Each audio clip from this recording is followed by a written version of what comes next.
Ao vivo. Muito bem-vindo, pessoal que está aí aguardando para mais um Mercado Informal, aquele programa que tradicionalmente chega aqui à sua rádio Unaerp às 18 horas, às vezes 18h02, 18h03, né? Sempre às quartas-feiras. Estamos aqui hoje para abordar um tema que é um tema bastante nevrálgico, bastante sensível nos tempos em que estamos vivendo, tempos em que pessoas muito próximas ao presidente da República do Brasil estão aí sofrendo algumas investigações a respeito de movimentos de apoio antidemocrático via internet.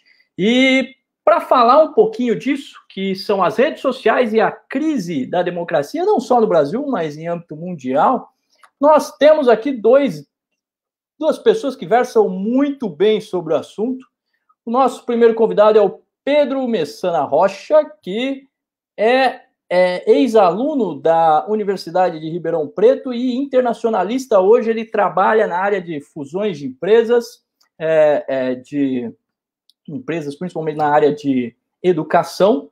E também temos o Ivan Evolino, que é doutor em política e possui uma empresa que trabalha com questões associadas a informações de cunho político. Ele vai explicar um pouquinho mais da empresa dele. Como sempre, temos aqui os nossos queridos professores Bia Celan e Marcelo Bufa. A Bia, nossa econometrista, e o Marcelo Bufa, nosso especialista em política, que hoje vai falar mais para vocês. Hoje ele prometeu que ele vai fumar menos, vai sair menos para comprar cigarro e vai falar um pouquinho mais, porque o tema hoje é concernente aos tópicos aos quais ele se debruça.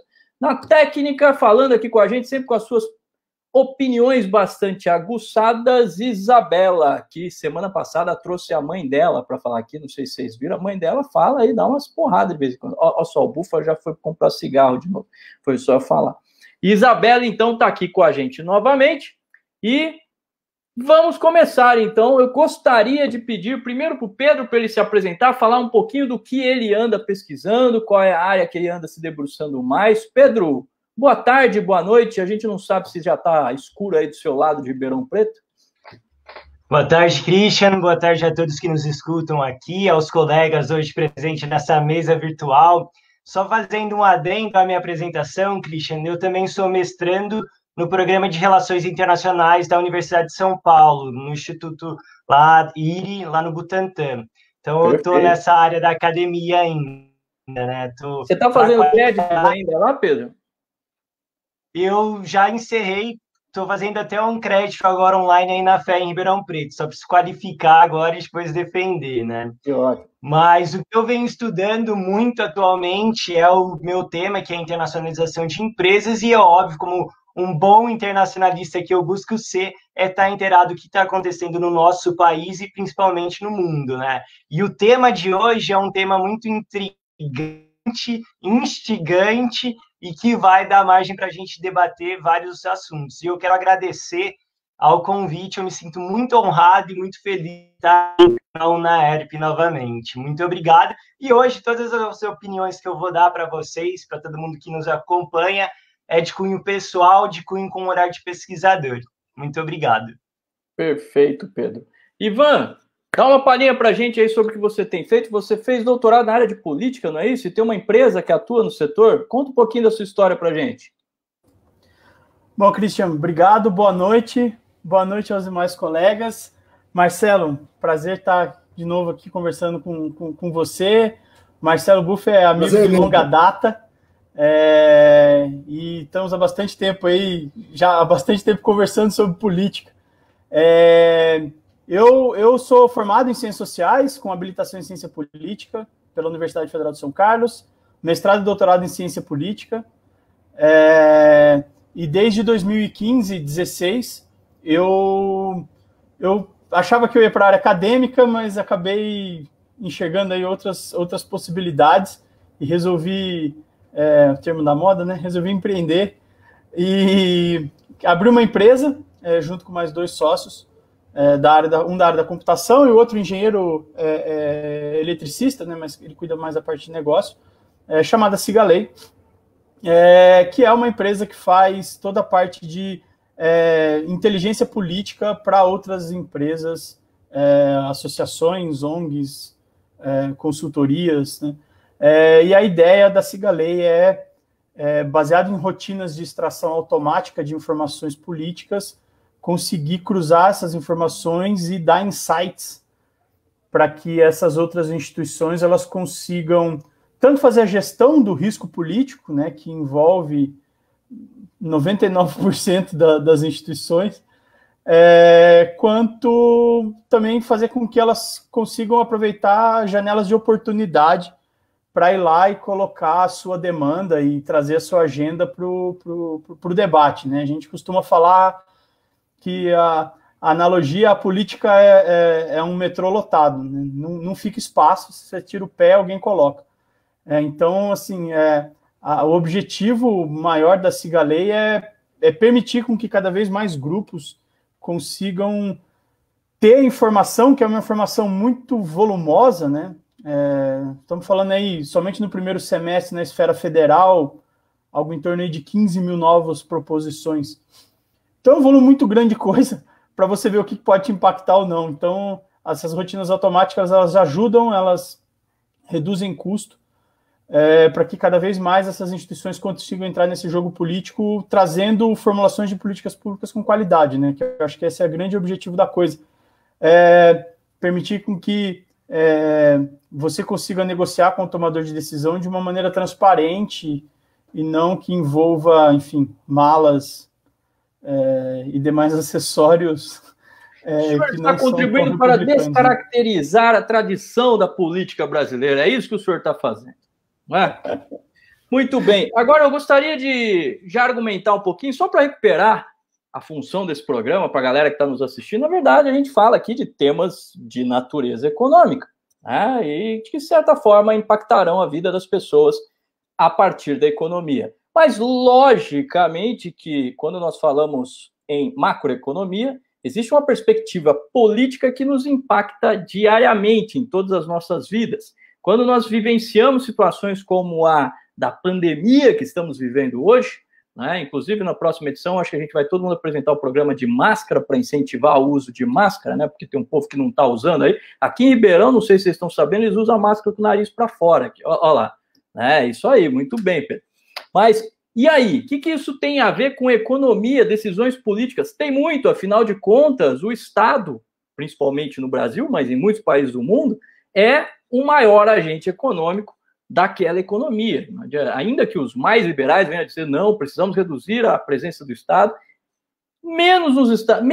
até mesmo nos estados mais liberais, o Estado é absolutamente atuante, determinando as regras do jogo econômico.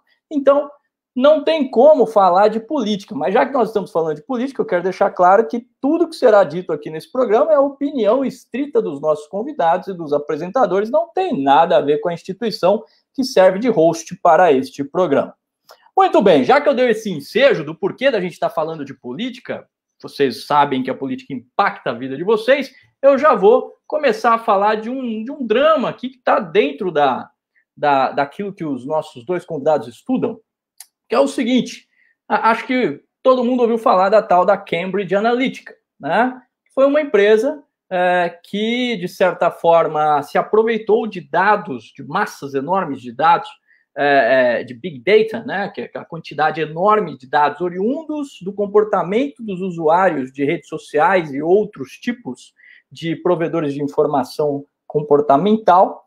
E, a partir disso, eles foram traçando perfis para fornecer aos seus clientes sobre que tipo de engajamento seria melhor para aquele determinado perfil de público, né? Isso faz com que o impacto das políticas, na verdade, da estratégia política na hora de se divulgar numa campanha, seja muito mais efetivo.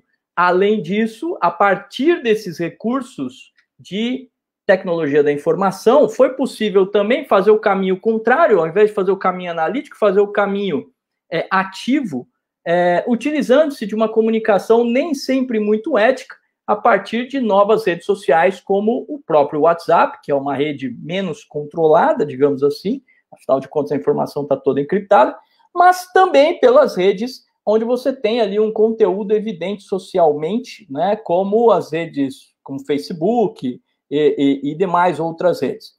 Então, eu jogo agora para o colo dos nossos convidados a seguinte pergunta.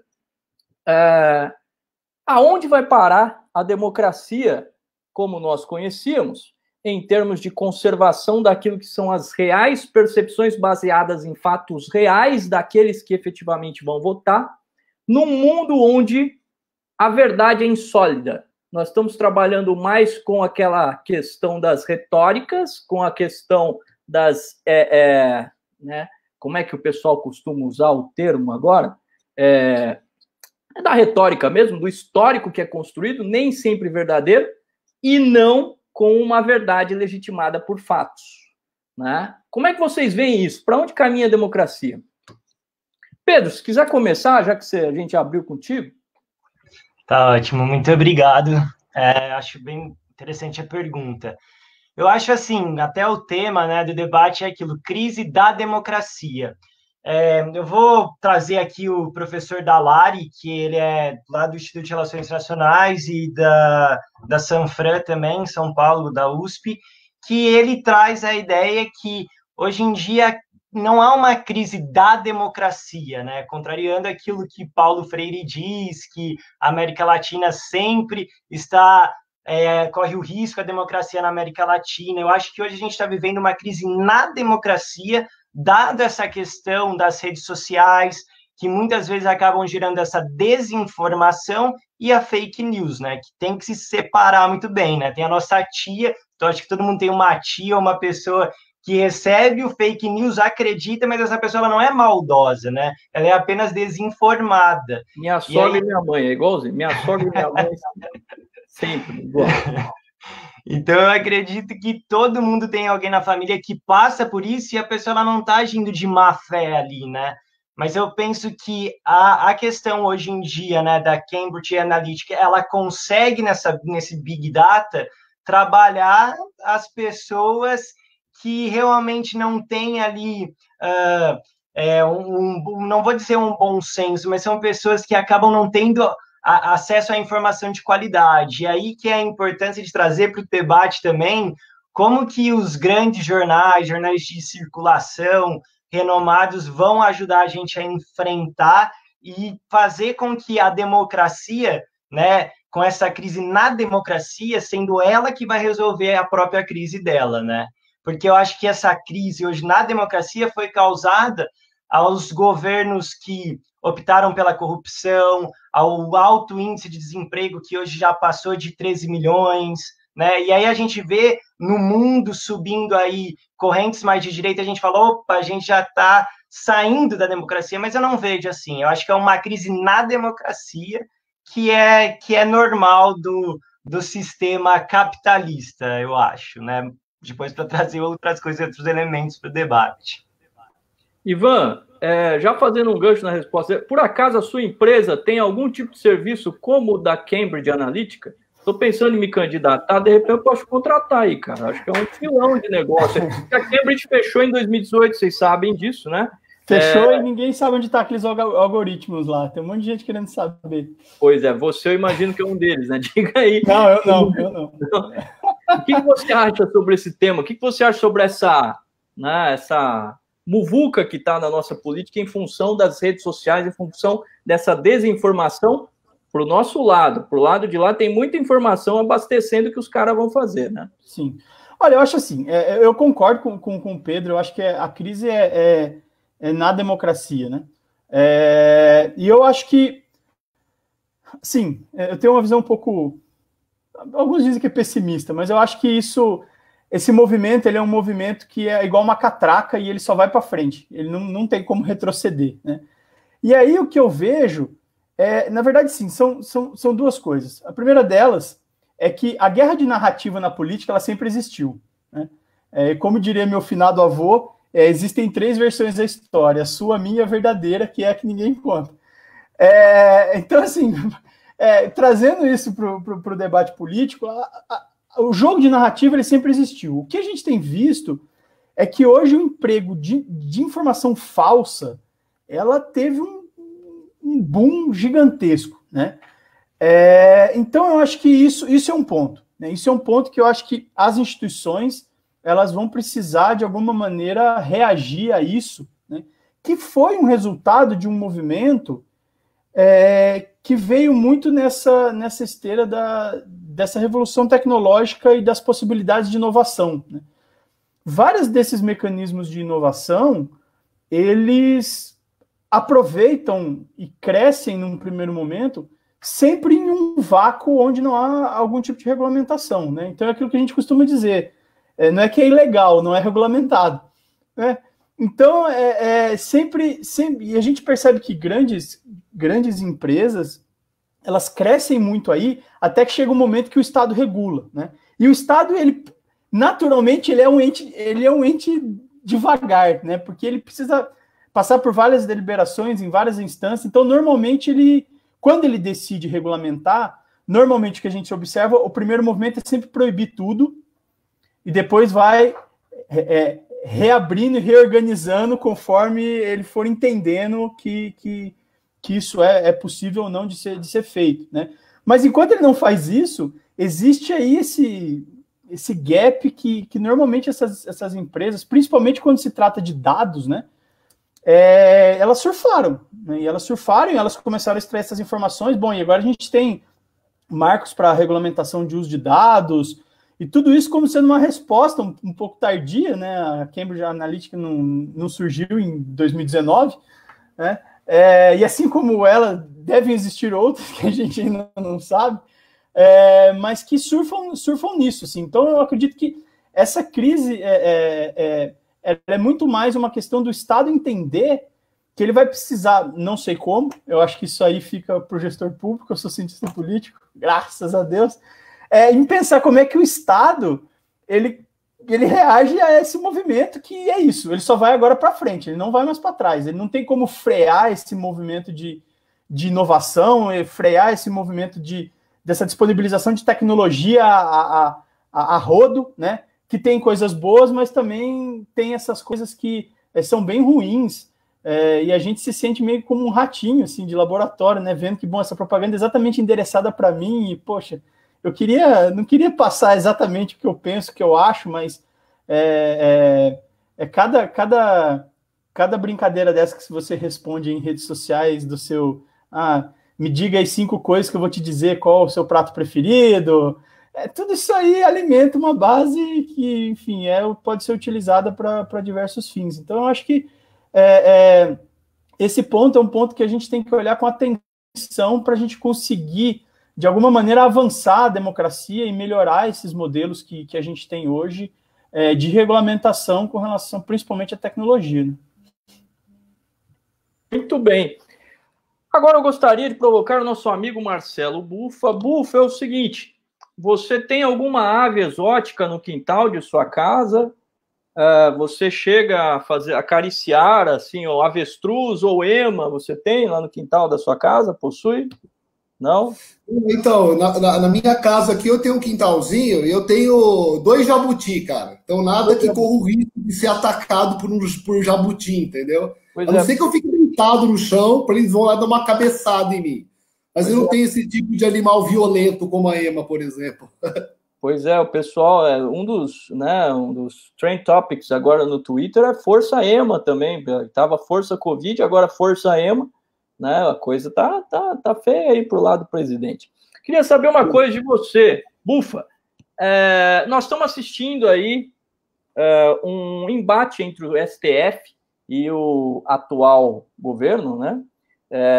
No qual o STF, de certa forma, está cada dia mais sendo rechaçado pela base política do governo, por conta de uma investigação que foi aberta, que está, de certa forma, fazendo uma devassa entre os apoiadores do presidente que possuem algum tipo de relação com os financiamentos daquilo que decidiram chamar de gabinete do ódio, né?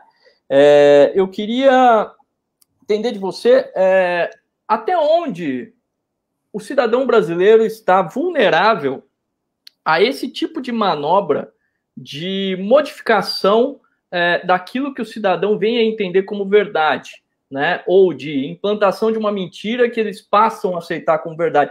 Eu estou bem próximo, né, infelizmente, né, bem próximo de pessoas que aceitam essa nova linha de pensamento político do governo como se fosse verdade, como se fosse algo assim indubitável. E a gente sabe que muito disso é baseado em uma espécie de, não sei, teoria da conspiração, né? Que tem um estofo assim meio complicado. E isso geralmente é difundido por esses apoiadores que coordenam essas operações de fake news. Chamou-se de fake news, mas está associado a esse tal do gabinete do ódio, que tem a temática de destruição principalmente de reputações, tá? Então eu queria saber de você, Bufa, será que o nosso povo está realmente vulnerável a isso?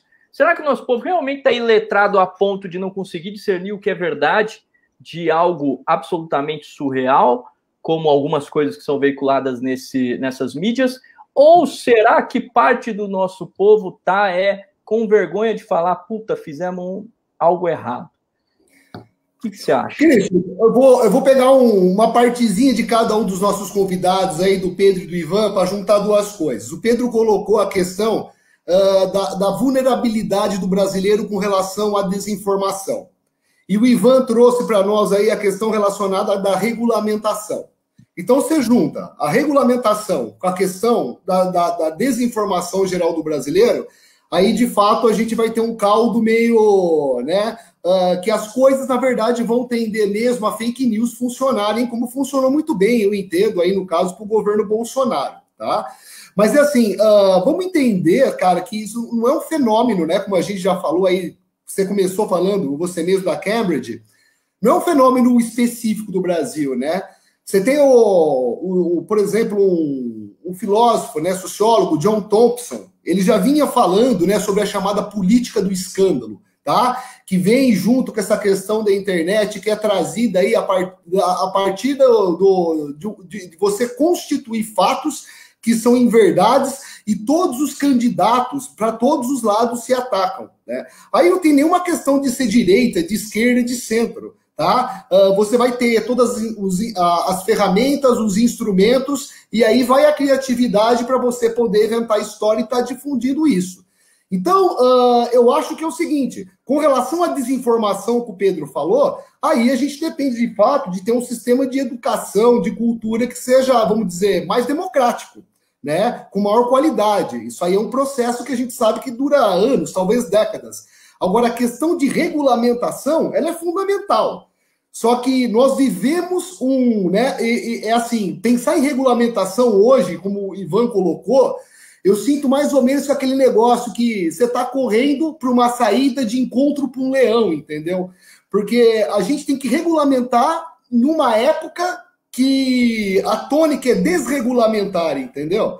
Então, eu acho que é por isso mesmo, é bem interessante o que o Ivan colocou, porque a tendência é que a gente regulamente tudo para depois ir afrouxando aos poucos, né? Mas, de fato, o brasileiro está vulnerável e se não forem responsabilizadas as pessoas, da mesma forma que são responsabilizadas pelas opiniões que elas dão a respeito de qualquer coisa, vai continuar, né? E a gente vai ter uma política aí que, na verdade, além de ter uma grande influência do poder econômico, essa influência do poder econômico ela vai se fazer para quem consegue produzir mais fake news e mais mentira, Christian. Então, aí vai juntar duas coisas, mentira e poder econômico, o que vai afetar o que a gente chama hoje, né, de democracia representativa, que é como eu entendo que o Pedro e o Ivan colocaram, o que está em crise hoje, de fato, é a democracia representativa. Tá? É um momento, essa questão da internet é mais mais um ingrediente na crise da democracia representativa. Ela vem arrastando essa crise desde quando teve as revoluções burguesas, assim dizer, não quero retroceder muito, mas todos aqueles direitos que foram prometidos não foram dados, é por isso que você tem esses eventos eclodindo nos Estados Unidos e em outros lugares, né? A democracia se vai se constituindo como, né, uma história de promessas não cumpridas de direitos iguais. E isso tem um limite. Agora, nesse momento da informação, da internet, de fake news, é mais um ingrediente só. Mas não é isso que vai deixar de causar a crise da democracia, não. Isso, para mim, é só mais um elemento, ele vai ser regulado, vamos ter que aprender com isso. A crise da democracia ela vai ser mais profunda com o passar do tempo. Repito, da democracia liberal burguesa, tá? Necessariamente isso não é o único tipo de democracia que existe, é um entendimento de democracia. Como diria o Rancière, por exemplo, né? Ou Michel Louvi, alguns autores aí. É isso, Christian.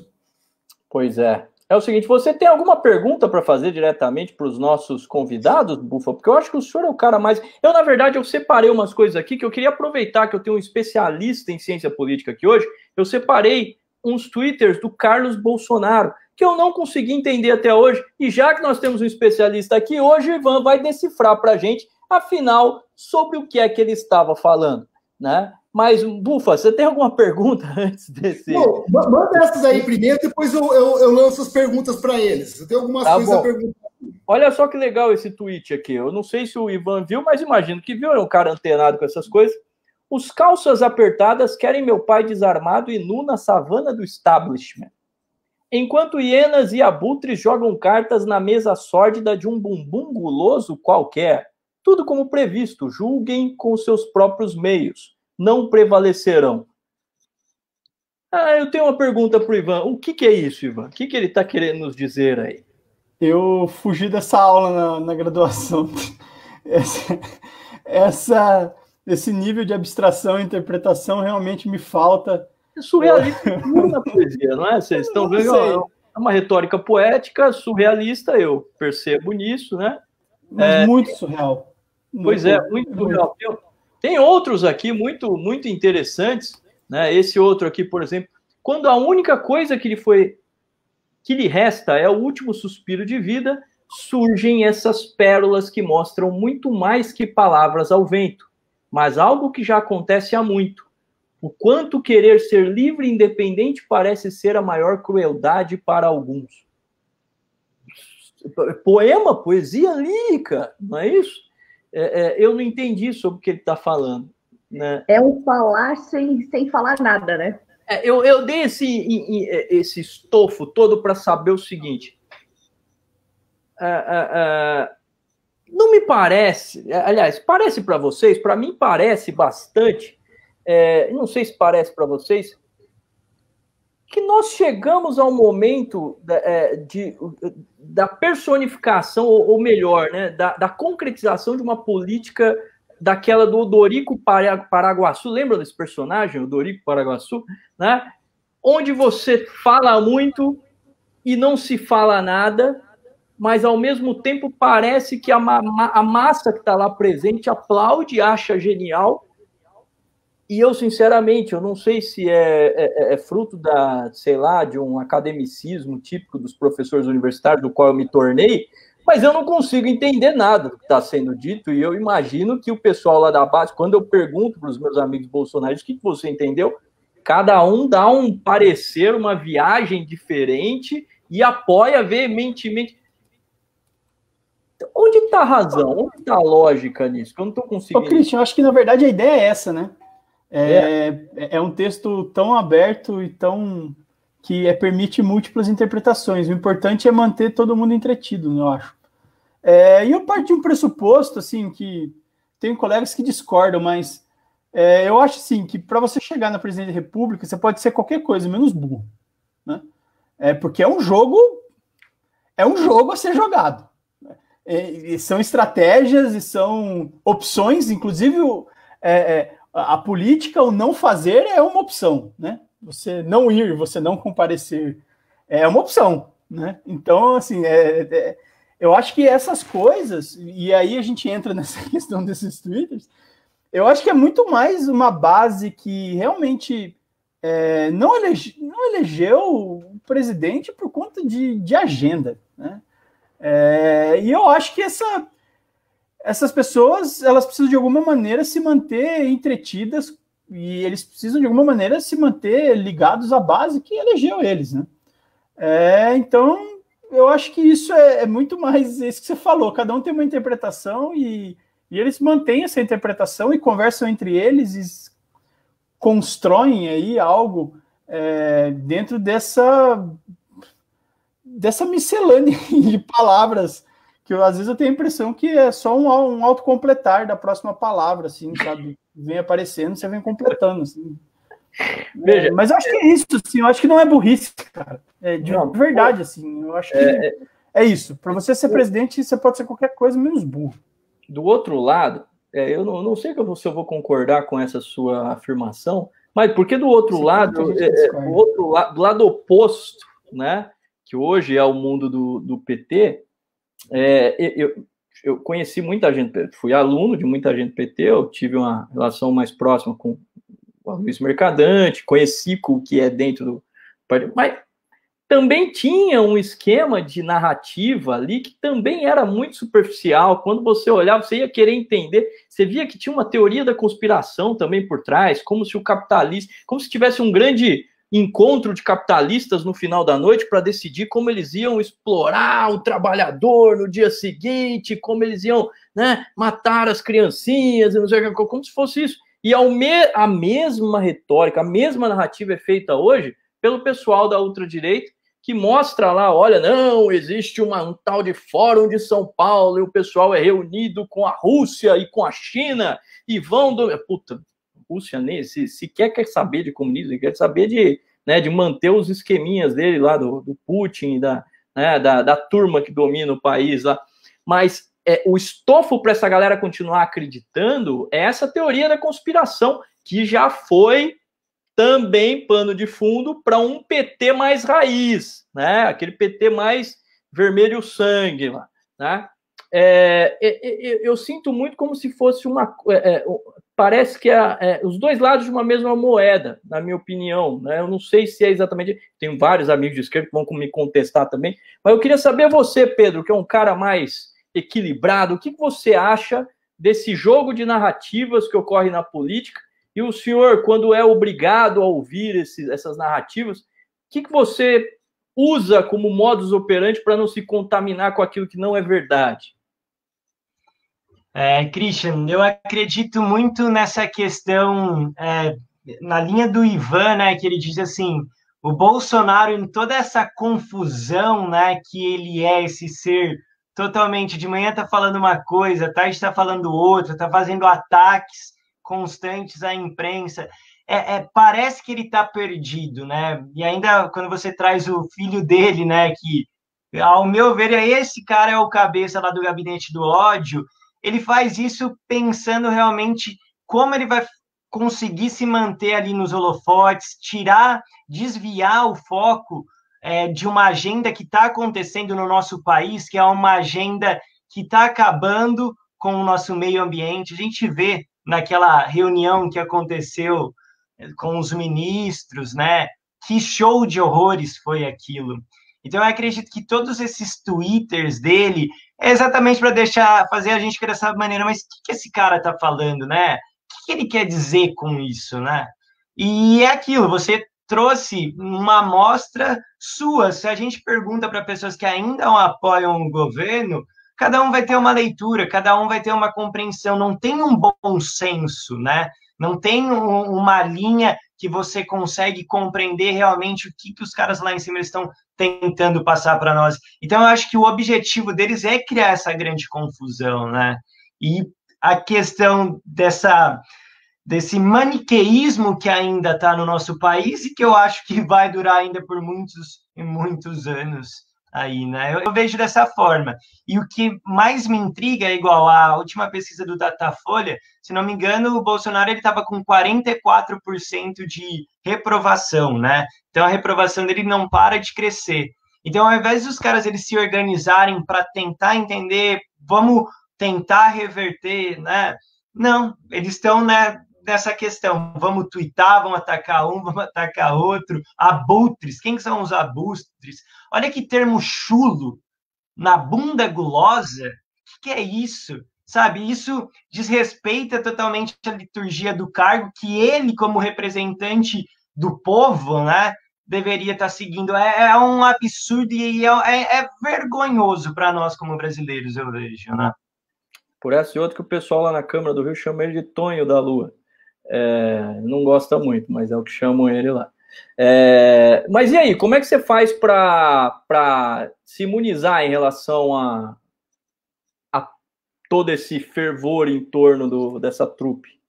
O que eu busco fazer, né? Que eu busco sempre estar consultando mais de um meio de comunicação, seguir, eu sinceramente acho assim, o Bolsonaro, quem o elegeu, as pessoas que votaram nele, realmente estavam acreditando ali num novo projeto para o Brasil, né?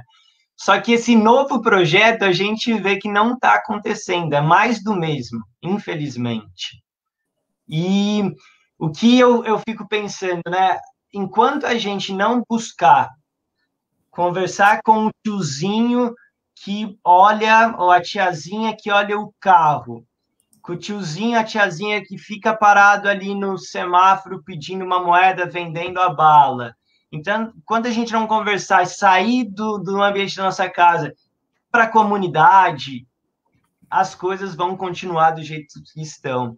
E, assim, eu vejo, aqui em Jaboticabal, eu ajudei a fundar uma ONG que atua junto com a Pastoral da Criança.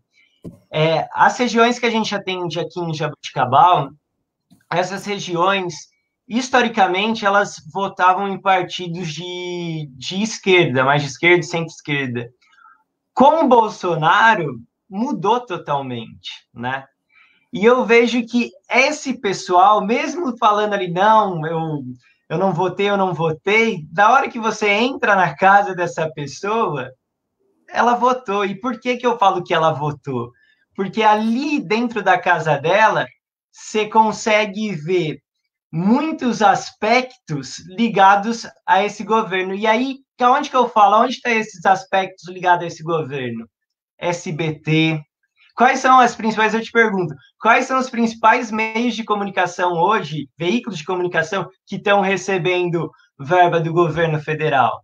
Né? Edir Macedo, né? Todas essas pessoas, e eles consomem esse conteúdo. E são conteúdos que apoiam o nosso presidente. Não sei se ficou claro que eu quis passar. Bastante claro. Eu posso dizer, o Bufa tem uma perguntinha para fazer para vocês, mas só para emendar com isso que o Pedro falou, posso dizer, então, que o Brasil tem o melhor sistema democrático, porque realmente aqueles que hoje nos governam são um retrato da nossa população? Posso dizer isso ou não? A população não é aquilo que está lá. O brasileiro é diferente daquele discurso do Bolsonaro. O brasileiro médio não é aquilo lá. Eu tenho a nítida impressão que é. Né? Não sei porquê, mas conversando com as pessoas eu começo a perceber isso, que na verdade nós temos uma democracia bastante efetiva, né? Afinal de contas a maioria realmente está no poder, mas será que a gente deve se orgulhar disso frente a essa situação? E o que vocês acham a respeito disso? O Ivan, acho que você conhece um pouco mais dos números sobre isso. Eu acho que é isso, né? A gente precisa tomar cuidado com aquilo que a gente deseja. Então, assim, eu quero um sistema realmente que represente a população. Tem dessas coisas. Eu concordo com você, Christian. Eu acho que isso é um reflexo do brasileiro médio e das brasileiras médias. Acho que isso a gente vê isso no dia a dia, né? A gente se depara com esse tipo de opinião e não precisa ir muito longe. O grupo da família está cheio. E a gente não está falando de pessoas com mais ou menos instrução, não. Né? Nós estamos falando de uma percepção da realidade que esse grupo político que assumiu o poder dialoga muito bem, né? E o Pedro falou dessa rejeição, né? Mas ele tem uma base aí que é fiel, aí, em torno dos 25%, 30%, que eu acredito, né? Penso que nesse momento é o momento deles dialogarem com essa base, entendeu? Não é momento de abranger base, porque não é momento de eleição agora, né? É momento de dialogar com essa base que é fiel a ele e eu acho que essa base se reconhece e dialoga muito bem com esse tipo de ação, iniciativa, assim. Então, acho que sim, acho que o modelo democrático brasileiro, ele representa o brasileiro que elegeu as pessoas. As pessoas médias, elas muitas vezes pensam isso, e assim, por que a gente não vê isso muito, né? E, bom, a ciência política estuda isso, e uma tradução aqui livre seria a vergonha dos conservadores, né? Então, isso foi muito discutido, principalmente em metodologia de ciência política, que, bom, por que as pesquisas estão dando errado?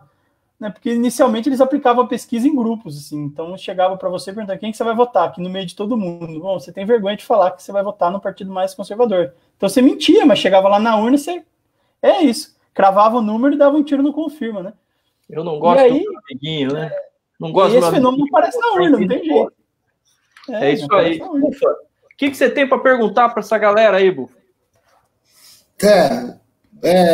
Eu acho, né, como o Ivan colocou aí a respeito do conservadorismo, acho que até o Roger Scruton, né, recém-falecido, se revirar no túmulo com esse conservadorismo que tem no Brasil. Mas aí é o seguinte, eu queria entrar um pouco de algo que é assim. Normalmente, qualquer um que está contra esse governo, não importa, pode ser do mais liberal possível, é chamado de comunista, certo? Então, é assim, e hoje como eu que dou aula de política, existe uma dificuldade muito grande para você conseguir fazer os alunos entenderem o que de fato é o comunismo. Tá? Partindo de um princípio ali, no caso, né, que fica muito mais fácil explicando pelo Mannheim, o comunismo é utopia. E o que nós temos hoje é a democracia, basicamente, que está aí, liberal, hegemônica, pelo menos os países são democráticos, e tudo isso muito distante do comunismo. Nós tivemos, por exemplo, em 37, né, ali, 36, 37, a intentona comunista, era um outro clima que também levou a todo um discurso, assim, nesse sentido do que vem agora, de que nós estávamos no risco de um golpe comunista. Aí chegamos lá em 63, 64, né, o João Goulart também. Para mim foi uma história também criada. E hoje a gente vê que depois de 1990, não tem, assim, primeiro, não tem nenhum país que é comunista, porque comunista não é, o comunista não tem Estado. Os países, eles podem ser socialistas. E ainda assim a gente vai pensar, tem país que é socialista de mercado, sei lá, alguma coisa está surgindo, né, com economia aberta. Agora é o seguinte, eu quero saber dos nossos convidados, o que eles consideram que isso, a ideia do comunismo hoje está presente, está viva, é muito mais um resultado, vocês avaliam, de fake news, isso das fake news, ou é algo que já vem encarregado na cultura brasileira, então, portanto, um assunto fácil de ser encaminhado, para se criar um clima, como se criou agora, né? Pode começar por qualquer um dos dois, Ivan ou Pedro, pode ser o Ivan primeiro. Eu acho assim, o Bufa, que isso, cara, na verdade eu acho que naturalmente, né? E aí a gente pensa em alguns autores aí que discutem ações coletivas e movimentos de massa, né? É muito mais fácil você reconhecer um ponto quando você põe um contrário que é de fácil entendimento também, né? Então, assim, entre 0 e 1, se você não considera só os números naturais, bom, é uma opção zero, 0 é 1. Agora, quando é número não natural, quebrado, e não inteiros, bom, aí você tem uma infinidade de possibilidades entre o 0 e o 1. Né? Então, assim, fica muito difícil compreender quando você cria um espectro que ele é muito amplo. Né? Então, assim, eu acho que a união, ela vem do fácil entendimento e do foco para onde você quer caminhar. Então, assim, juntar um liberal e um social-democrata no cucum de comunista é muito mais fácil de você conseguir fazer essa contraposição entre, bom, o que eu tenho e o que não é o que eu tenho é o comunista, que é o restante, entendeu? Eu acho que fica de mais fácil entendimento para você conseguir criar esse movimento, assim. Eu acho que é muito mais uma estratégia de novo, né? A gente volta na narrativa, né? Talvez isso não seja um fundo meio marxiano, não do Karl Marx, mas do Groucho Marx, que dizia o seguinte: esses são os meus valores, mas se você não gostar, eu tenho outros.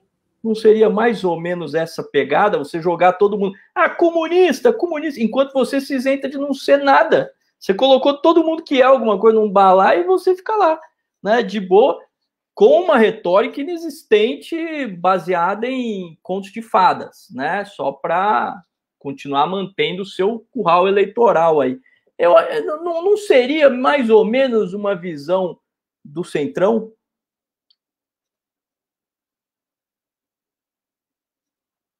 Poxa, agora... Quer falar? Eu vi que o Ivan fez até assim, caraca, aqui que falou agora. Não, antes de entrar... Ivan. Não, Pedro, pode falar. É que eu senão eu fico falando, então manda ver. Não, eu só queria trazer um pouquinho a discussão, um pouquinho antes, como a gente está debatendo de democracia, o professor Buffa, ele trouxe a questão do comunismo, eu só queria trazer uma pergunta aqui para o Christian, na visão dele como economista, né? A questão da democracia... É a Bia, eu só estudo economia, é diferente. E a Bia, desculpa.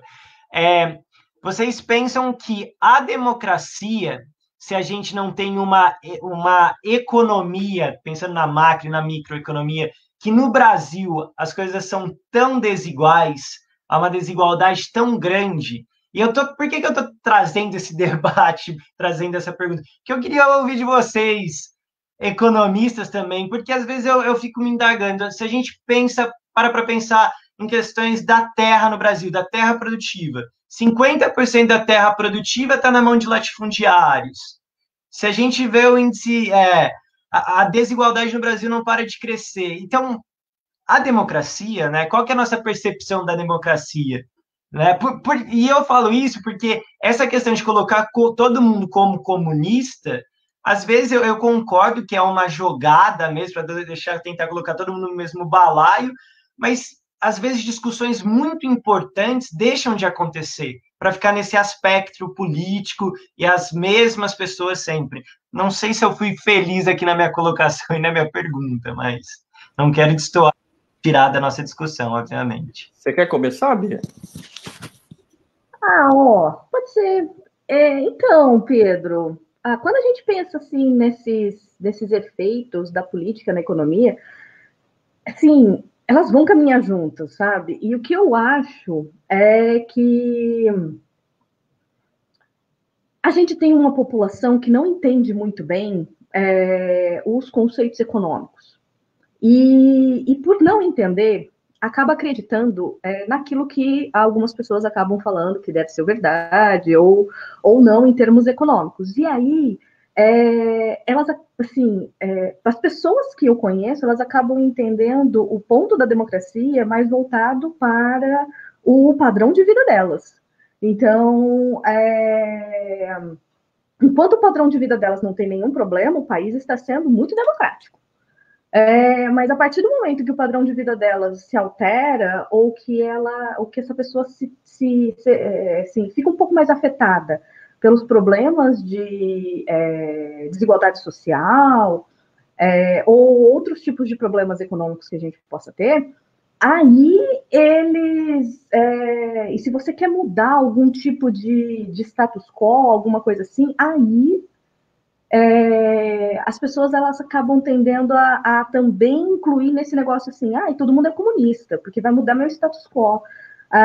Então eu acho que sim, tem muito dessa parte assim dos efeitos econômicos, né, e do não entendimento da população para os termos econômicos, que acaba permeando também as decisões políticas delas.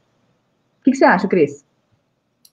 Eu acho o seguinte, as pessoas conhecem um pouquinho mais meus trabalhos acadêmicos, sabem que eu sou um sistemista, né? Eu ainda não consegui sair do patamar de estruturalismo, né? Eu ainda tenho muitos esqueminhas, eu sigo alguns esqueminhas, eu faço muita analogia das ciências sociais aplicadas com as ciências naturais. Inclusive, eu tenho até algumas discussões com o Marcelo Buffa sobre isso, que eu sou excessivamente parsoniano, e a gente conversa, às vezes, no âmbito das sociais sobre isso. Mas quando a gente estuda um sistema, a gente percebe que existem algumas regrinhas de qualquer tipo de sistema, sejam sistemas biológicos, matemáticos, sistemas da física, que elas se mantêm. E eu entendo que há uma transposição direta disso para os sistemas sociais, tais como os sistemas econômicos. E quando a gente fala do capitalismo especificamente, para tocar no ponto da concentração que o Pedro falou, todos os demais sistemas sofrem de algumas regrinhas, eles sofrem por algumas regrinhas que condicionam a dinâmica interna desses sistemas. Uma dessas regrinhas é a entropia, né, que vem lá da termodinâmica, que é a estabilização das moléculas num determinado patamar de consumo mínimo de energia, ou seja, as coisas vão se acochambrando. E isso vai acontecendo se desassociando, porque a associação entre as entidades de qualquer sistema demanda muita energia gasta, tá? Então, a morte em qualquer sistema, ela é a tendência, tá? Então, você precisa ter um movimento para... E da onde que eu quero chegar dizendo isso? Olha, concentração de renda no sistema econômico capitalista é fruto dessa entropia. Por quê? Porque o sistema capitalista, ele é utilitário como todos os outros sistemas. Então, você vai reduzir ao máximo os seus custos e ampliar ao máximo os seus benefícios. E onde isso acontece? Quando você dilui mais os seus custos fixos. E isso vai acontecer quando você tem uma estrutura maior, tá? Quando você tem uma estrutura de uma economia de mercado, quando você produz mais e dilui os seus custos. E é lógico que isso vai te dar vantagens competitivas frente àqueles que não conseguem fazer isso. Então, há uma tendência do sistema, há uma tendência evidente no sistema capitalista, que é fruto dessa entropia dos demais sistemas, de você ter uma concentração cada vez maior da relevância de agentes econômicos em torno de um cara só. Da onde que vem a necessidade de você ter o Estado atuando? Porque essa concentração ela não é boa, porque ela leva ao colapso do sistema como um todo. Se você tiver monopólio, você vai ter um provedor só da coisa, você não vai precisar de inovação, você não vai precisar avançar, vai ficar estática a vida, o preço tende ao infinito, porque você não tem concorrência, ou seja, é a pior situação possível, nós não estamos mais falando de capitalismo, tá? Qual o papel do Estado nessa drosoba toda aí? O Estado precisa manter o sistema funcionando, tá? Então, esse Estado precisa ser aquele Estado regulador, aquele Estado que age conscientemente e inteligentemente, apoiando as outras unidades para que a concorrência não morra e para que não haja essa entropia de concentração. Meu ponto de vista, tá? O problema na organização política mundial hoje é que todo mundo quer manter o seu filé. Todo mundo quer manter o seu status quo enquanto indivíduo, enquanto grupos políticos que estão lá na situação. E aí fazem de tudo para se arranjar e manter os seus pequenos feudos, inclusive gerando mais concentração baseada nesse corporativismo que se forma. Isso é bom para o sistema? De maneira nenhuma. Ninguém está pensando na reprodutibilidade disso no futuro. E aí a gente alarga os problemas relacionados às crises, tanto no âmbito econômico, quanto no social, quanto também no âmbito político, né? Eu acho que eu compliquei mais do que expliquei. De qualquer forma, eu queria passar agora para uma questão da Isabela. A Isabela vai falar um pouquinho sobre a questão internacional da crise democrática. Você tinha um exemplo, né, Isabela? Além do exemplo clássico do Trump, nós estamos aí no meio de uma corrida presidencial nos Estados Unidos, né? Eu falei com alguns amigos dos Estados Unidos hoje, está todo mundo muito confiante no Biden lá, mas já foram assim anteriormente com a Hillary e tomaram na cabeça. Eu morei no interiorzão dos Estados Unidos, vocês não têm noção do que é aquilo. O pessoal vai para os Estados Unidos, vai para Nova York, vai para Washington, vai para... Não, inocente, vocês não estão entendendo qual é que é. Não estão entendendo. É lá no interiorzão que você vê o que é o americano de verdade. Lá você viu o pessoal estrangeiro que está morando lá. Lá os caras sim, tem problemas de racismo pesado, tem problemas de xenofobia pesados também, né? Mas a Isabela tem um outro exemplo aí. Como é que era a sua questão, Isabela, para os nossos convidados?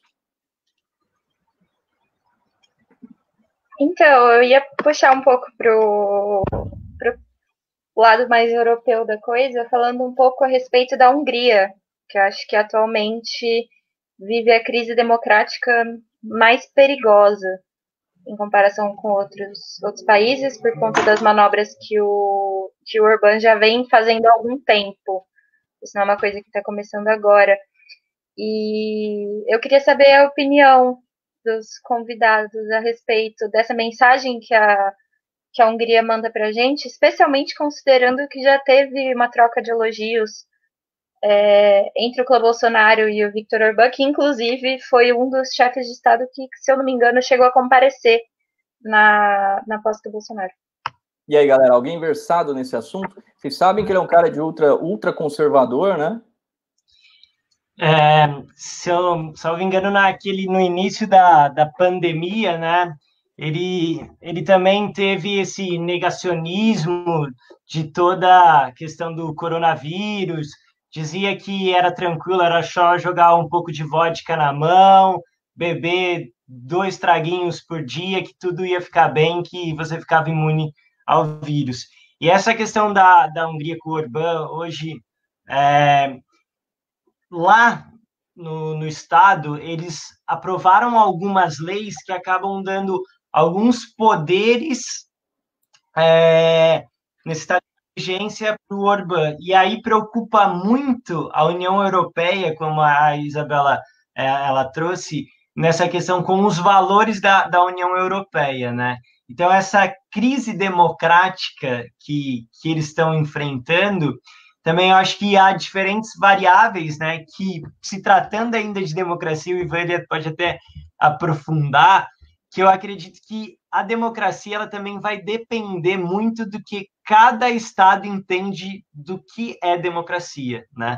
Por isso até eu tinha feito aquela pergunta, a economia, se nem todo mundo tenha um acesso digno aos bens de consumo, será que a gente vive uma democracia, né? Um exemplo um exemplo bobo, mas eu acredito que trazendo aí para o cenário internacional, será que é uma crise mesmo ou será que isso não é uma onda conservadora e que logo tudo isso vai passar e a gente vai ver uma onda de esquerda novamente, né?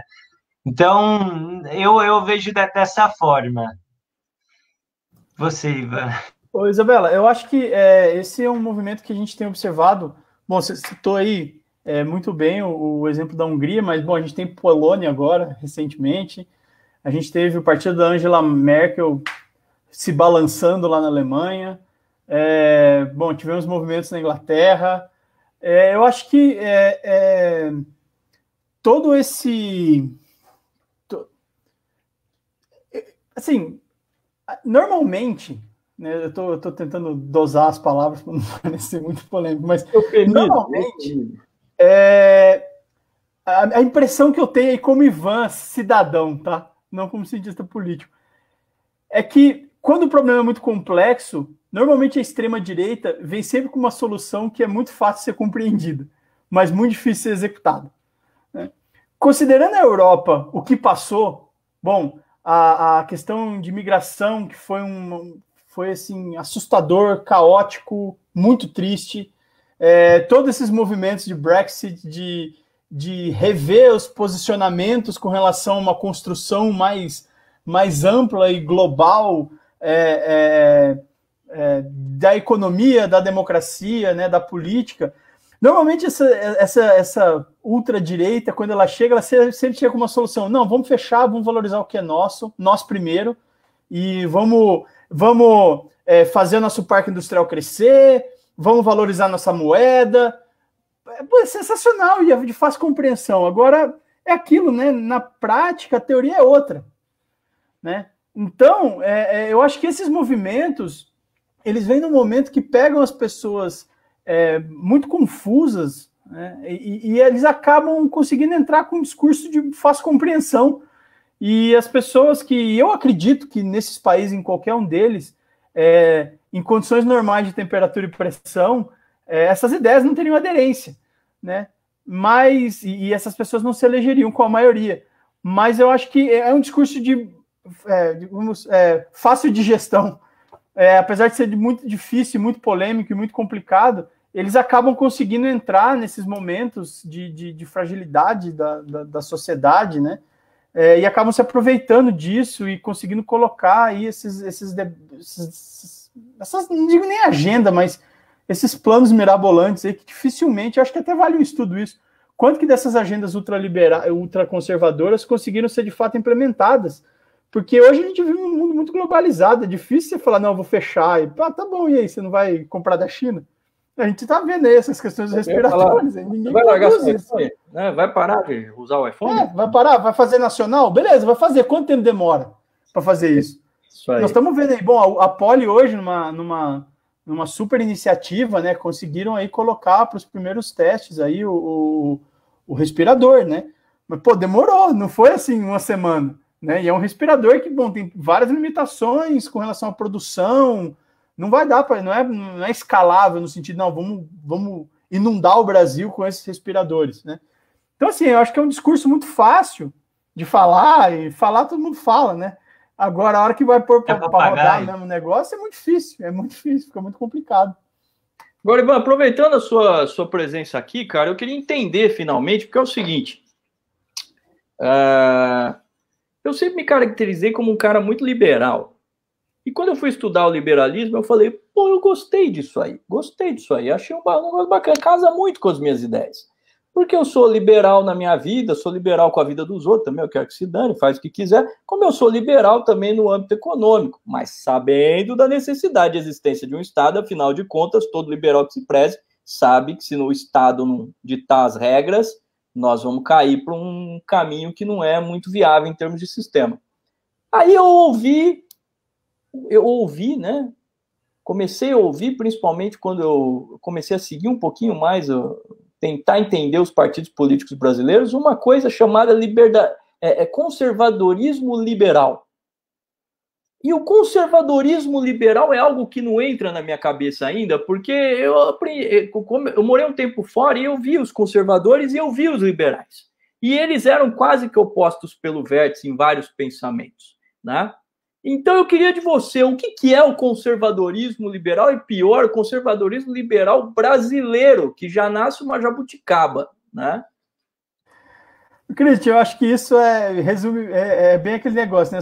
Sou liberal na economia e conservador nos costumes. Eu acho que essa é a frase que eu costumo ouvir bastante. O que significa isso? Eu não sei te responder, assim, é uma coisa que realmente eu acho que é muito desse negócio de as pessoas...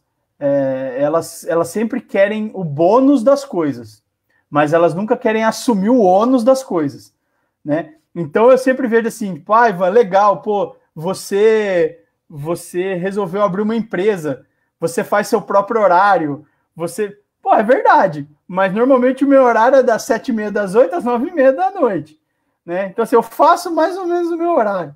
Então assim, eu acho que vem muito desse negócio de você quando naturalmente você quer elencar as qualidades, mas você esquece que o jogo é complexo, né? O jogo político ele é complexo, ele é multivariáveis. Existem jogos ocultos, existem variáveis que você, enquanto analista, não vai conseguir considerar na sua análise, vai fazer análise e vai errar, né? Então, eu acho que vai muito disso, assim, de você falar, não, pô, isso aqui é muito legal, putz, não, liberar na economia, vamos fazer isso, vamos fazer aquilo. Ah, não, mas é liberal. Ah, não, mas aí não. Bom, mas eu preciso cuidar do corpo do outro, sabe? Eu preciso aí... Então, assim, fica com essas coisas esquizofrênicas, assim, que eu realmente, eu não sei. Mas eu acho que é muito, muito disso, assim, dessa necessidade dessas pessoas, elas tentarem entender a questão de uma maneira um pouco mais ampla, que são multivariáveis. É isso, não é 0, não é 1, sabe? Existe aí um rol de coisas, de bônus e ônus, quando você opta por A ou B, que elas precisam entrar na conta. Não dá para você desconsiderar uma parte e considerar só a parte que você quer, porque senão você acaba gerando esse tipo de modelo, que é um modelo absolutamente absurdo, assim, é absurdo. Não faz o menor sentido na minha cabeça enquanto cidadão e pior ainda enquanto cientista político. Agora, Pedro, para jogar para você não acha que isso é coisa de brasileiro mesmo? Por exemplo, o católico que vai no centro espírita, né? A gente realmente, como o Ivan falou, a gente quer aproveitar o bom de cada um. E dane-se se eu estou quebrando regra, se eu não estou. Você não acha que a política brasileira vai mais ou menos nesse sentido? E aí o pessoal fica te chamando de comunista ou fica te chamando de ultradireita? Não faz sentido na nossa relação cultural com a política?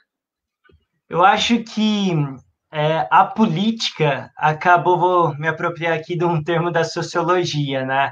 Ela acabou trazendo um elemento sociológico do Brasil, que é o sincretismo, né? Então, quando a gente pensa, eu tenho a minha tia, a minha avó, a conhecida, que ela vai na missa, mas ela vai no centro espírita e ainda ela toma aquela benzida pela Dona Benta, por exemplo. Só que, ao mesmo tempo, ela tem medo de macumba, né? Então, eu acredito que essa questão desse sincretismo foi levado para a política. Então, é aquilo, o brasileiro, a grande maioria, na minha percepção, ele não entende quando ele está votando, ele está votando ou deveria estar votando num plano de governo. E aí ele vota em quem? No Bolsonaro, no Haddad, no Ciro Gomes, no Amoedo, pensando nas eleições. Ele está votando na pessoa e não no plano de governo que está atrás. E aí essas acusações, quando a gente está não tem mais um barzinho para a gente ir, né? Mas às vezes quando a gente está discutindo numa roda de amigos, fala, você é comunista, não, você é bolsomínio. Que eu vejo isso, né? Acaba colocando dentro de um balaio para classificar quem é quem. E aí, quando acaba tendo essa classificação, a pessoa, por outro lado, ela se sente ofendida. Porque hoje em dia, você ser tido como comunista ou totalmente liberal, isso é uma ofensa, sendo que não deveria ser, né? E aí eu vejo que isso vai muito do aspecto cultural do brasileiro. E há essa fusão, esse mix. E eu acredito que é por isso que acontece, e acho que isso acontece também em outras localidades da América Latina, principalmente. Se a gente pegar aí outros países da América Latina, acaba ocorrendo da mesma forma. Mesmo os argentinos achando que são europeus, né? Acho que é isso. Sim, com certeza. Eu tenho observado bastante os extremos, né? Os extremos.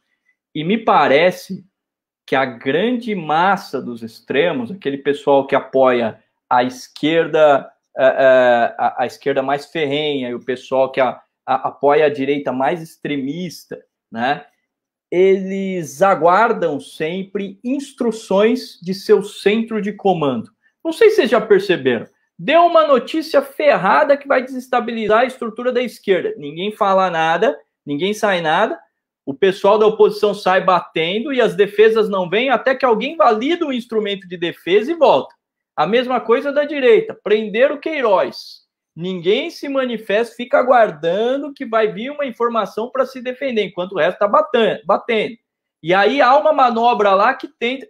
Vocês conseguem identificar isso como um movimento de guerra mesmo? Me parece que está todo mundo aguardando informações do quartel-general sobre o que fazer de um movimento que aconteceu ali no front. Podemos dizer que se isso piorar, nós vamos ter algo parecido com uma guerra fria civil aqui nesse país? Guerra Fria Civil, eu vou até patentear, eu gostei do termo, ficou bacana. Valeu. Né? O que vocês acham? Christian, eu acho que sim, eu acho que existe esse movimento, né? Eu acho que é um movimento real, mas eu ainda não sei quão orquestrado nesse grau de refinamento ele é, né? Eu acho que é muito mais, que parece, tá? Muito mais uma lógica de telefone sem fio, que isso vem sendo reproduzido de algum lugar para o outro, e por conta da penetração das redes sociais e dos meios de comunicação, ela replica muito rápido, do que de fato uma orquestração, digamos, militar, nesse sentido de, olha, caminhamos para lá, vamos argumentar nessa linha, né? Então eu acho que ainda não, mas coisas para serem observadas aí nos próximos capítulos da nossa querida democracia brasileira. Eu acho que essa questão de organização, né? Se a gente parar para pensar quando o Lula ele estava preso, teve alguma organização que, assim, eu acho que o grau de organização da esquerda ela é muito boa. Se a gente viu no acampamento que montaram lá pro ex-presidente Lula. E essa questão de organizar, eu acho que depende muito do recurso e o objetivo que os partidos eles têm atrás, né? O projeto ali. Quando a gente estava falando do Eduardo, né? Por que tantas mensagens fora, né? É para criar o caos e não ter essa organização. Mas essa questão da Guerra Fria Civil, eu acho que não há como viver. Muito bem. Bem, pessoal, estamos nos aproximando do fim do programa. A Isabela ela fica triste nesse momento, mas, Isabela, agora eu acho que você já está de férias. Então, não precisa ficar triste, porque sempre que acaba o programa, a Isabela tem que voltar para aula. Está de férias já, então agora não tem mais que ficar triste.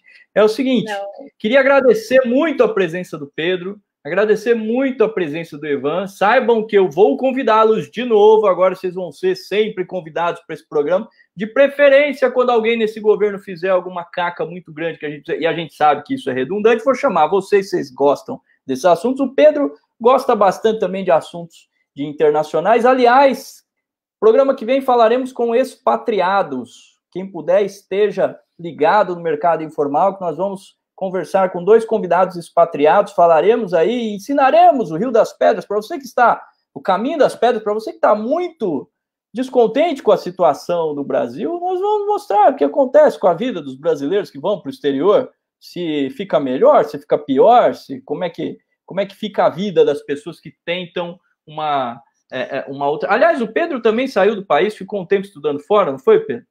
Onde você foi? Já saí, eu fiz o meu high school nos Estados Unidos, lá no estado de Washington, morei quase 4 meses na Colômbia, fazendo um trabalho humanitário voluntário. Em Seattle ou no interior? Fiquei em Spokane, que fica a 1h30 de Seattle. Puta, que lugar lindo, né, cara? Lindo, ali na região dos Três Lagos. A minha host family de lá é totalmente Trump. E eles têm embasamento, né, para falar o porquê é um barato. Pois é, cara, eu conheci esse mundo no interiorzão. Eu estava mais com o pessoal dos democratas, eu era pró-Obama na época. Ivan, queria agradecer muito a sua presença aqui, cara. Elucidou muitos dos nossos questionamentos aqui. Alguns você jogou um pouco mais de caos em cima, mas eu gostei. Muito bom, cara. Foi muito legal. E vou convidá-los novamente para vir. Aos nossos grandes colegas aí, Marcelo Buff e Beatriz, muito obrigado pela presença. Isabela, muito obrigado mais uma vez pela sua generosidade de nos ajudar no programa. E ficamos por aqui. Semana que vem nos encontramos de novo na mesma quarta-feira às 18 horas, ok? Até mais. Até mais, muito obrigado. Tchau, tchau.